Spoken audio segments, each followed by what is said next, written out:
বন্ধুর ধরন, অনেক ধরনের বন্ধু হয়। কিছু বন্ধুর ধরন বলি। ধরো তুমি ক্লাস ফাঁকি দিয়ে ঘুরতে গেছো, ক্লাস নোটটা কাউকে চেয়েছো, সে দেবে না। এটা হিংসা করে নয়, কারণ সে চায় তুমি নোটটা বুঝে লেখো। ধরো তোমার খুব পিপাসা পেয়েছে, বন্ধুর বোতলে জল আছে, জল চেয়েছো, সে জল দেবে না। কারণ এটা নয় যে সে হিংসে করে দিচ্ছে না, আসলে কারণ এটা যে তাদের বাড়ির জল তোমার নাও শুট করতে পারে, যদি শরীর খারাপ হয়ে যায় তাই।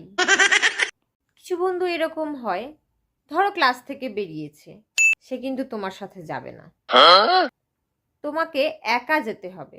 ঠিক আছে, এটা হিংসে করে নয়, আসলে সে তোমাকে একা চলতে শেখাচ্ছে।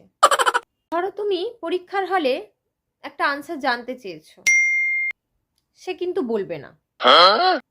তার মানে এই নয় যে সে চায় না যে তুমি পরীক্ষায় পাশ করো, ঠিক আছে, আসলে সে চায় তুমি চেষ্টা করো। কিছু বন্ধুরা এমন হয়, পরীক্ষার হলে যদি কোনো আনসার জিজ্ঞাসা করা হয় তারা ভুল আনসার দেয়। তার মানে এটা নয় যে তারা হিংসা করছে, ঠিক আছে, আসলে সে দেখতে চাইছে যে তোমার যাচাই করার ক্ষমতা আছে কিনা। কিছু কিছু ফ্রেন্ড আছে যারা তোমার কমেন্টে গিয়ে এমন এমন কমেন্ট করবে যে অনেকের মনে হতেই পারে ই আবার কেমন কমেন্ট করে রে বাবা, বাজে বাজে কমেন্ট।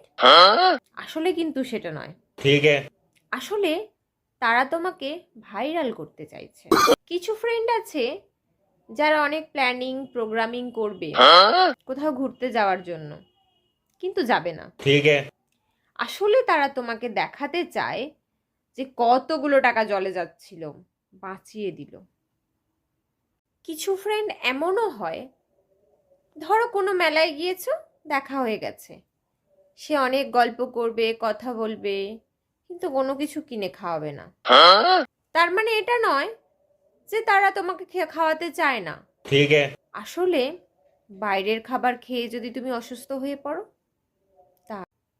ছেলেদের কিছু ফ্রেন্ড এরকম হয় যে রাস্তায় দেখা হয়েছে, সিগারেট সে কিন্তু কিনে খাবে না, আরেক বন্ধুর কাছ থেকে চেয়ে খাবে, কারণ সে চায় সেই বন্ধুটার লাংসটা যাতে ভালো থাকে এত বেশি সিগারেট না খেয়ে। তাই এত কিছুর পরও বন্ধুত্বের লিস্টে সেই সকল বন্ধুরা একটা সময় হয়তো কাজেও লাগে, যখন তোমার হয়তো খুব বিপদ পড়বে তখন। তাই এদেরকে ছেড়ে আমাদের জীবন হয়তো চলতেই পারে না।